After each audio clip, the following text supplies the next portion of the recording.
Hey everyone, I'm here to read to you guys Chapter 7 of The Lemonade Crime. Things have been getting really interesting and I'm ready to find out what's going to happen next. So listen along and we'll find out.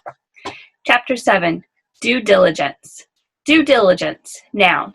Taking the time and making the effort to do a reasonably good job at something. The opposite of negligence. Can we take a break now? Asked Megan, sitting up on her knees. She held the blue marker in her hand as if it were a lighted candle. Her fingers were covered with ink in all colors, and she had a pencil stuck through the base of her ponytail. Jessie was lying on her stomach with her whole box of colored pencils spread out in front of her. There was no way they could take a break now. The trial was tomorrow. There was still so much left to do. She'd already interviewed the 5 witnesses who were going to testify: Paul, Ryan, Kevin, Malik, and Jack, to find out exactly what they remembered about the day of the crime when they were at Jack's house. She'd written out index cards for David Kerkorian that told him exactly what he was supposed to say during the trial. When the trial begins, you bang your gavel and say, "All rise, court is in session, the Honorable David P. Kerkorian presiding." If somebody talks who's not supposed to, you say, "Order in the court, order in the court. If you're not quiet, I will hold you in contempt." When you swear in a witness, you say, "Do you swear to tell the truth, the whole truth, and nothing but the truth?" Now she was finishing up coloring the map that showed where each person would stand or sit during the trial, and she still had to write her closing argument. Jessie felt for the first time in her life as if she was about to take a test and she hadn't studied long enough. "Let's just work a little longer," she said. "Are you almost done with the name tags?" Megan showed Jessie the 12 jury name tags, the 5 witness name tags, and the judge's name tag. "Those are good," said Jessie. "Now you just have to do the ones for the audience." Megan groaned. "This is why Evan calls you Obsessy Jessie." Jessie hated that nickname. She hated all nicknames. Why had Evan told Megan about that? "I am not obsessed. I just work hard. It's called She thought for a minute, but couldn't come up with the name. Something. She scrounged around the papers that were scattered on the floor and found Trial by Jury, the booklet her mother had written. She started flipping through the pages. "But we've been doing this for hours," wailed Megan. "I want to go outside." "Due diligence," said Jessie. "That's what it's called. Doing your job so that later no one can blame you and say you didn't work hard enough." "Well, due diligence is boring," said Megan.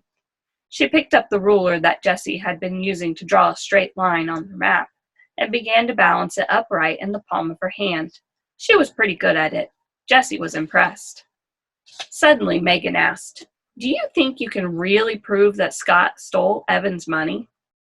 Jessie felt her throat close up for an instant. That was the question she was most afraid of. That was the question that had kept running through her mind last night as she lay in bed trying to fall asleep. "I don't know. I'd better be able to."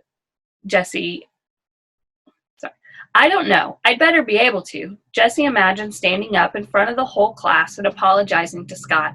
It made her feel like throwing up.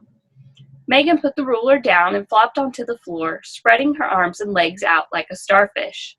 She picked up the map Jessie had drawn that showed where everyone would be in the courtroom. The courtroom wasn't a room at all. It was the grassy part of the school playground, the part that was farthest away from the building and the blacktop, and was shaded by a row of large elm trees. Jessie had drawn exactly where they would set up the milk crates, and the jump ropes, and the balls, and who would sit where. Everybody's name was marked with some kind of symbol. Megan stared at the map. "It's like I can almost imagine the whole thing happening," she said. "There's just one thing." She turned the paper one way, then the other. "It's not symmetrical. See?" Jessie looked at the map. What was Megan talking about? "It's supposed to be balanced, right? Everything even. But look." Megan pulled the pencil out of her ponytail and drew a light dotted line down the middle of Jessie's drawing. "Scott doesn't have a lawyer," she said. "The sides aren't even, so it's really not, fair. I mean to Scott." "Well, it's his own fault," said Jessie. She worked too hard on her map to hear any criticism of it. But still, said Megan, isn't it the law that everyone gets to have a lawyer if they get arrested? Even if you're poor, and even if no one likes you, and even if everyone thinks you're guilty, you get to have a lawyer. That's how they always do it on TV. Jessie shrugged. He wants to defend himself.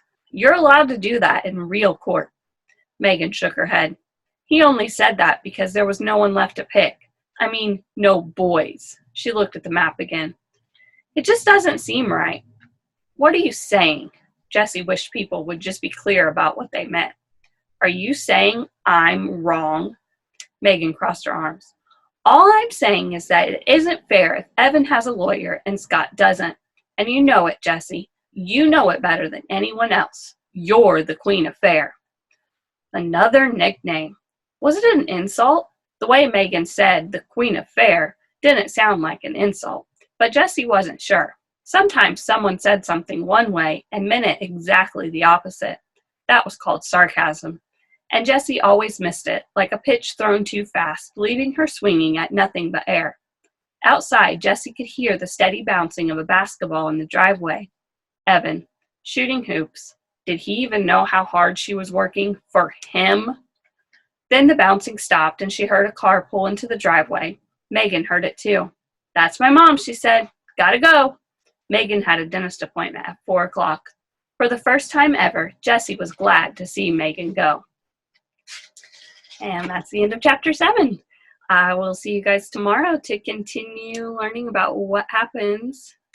Bye, guys.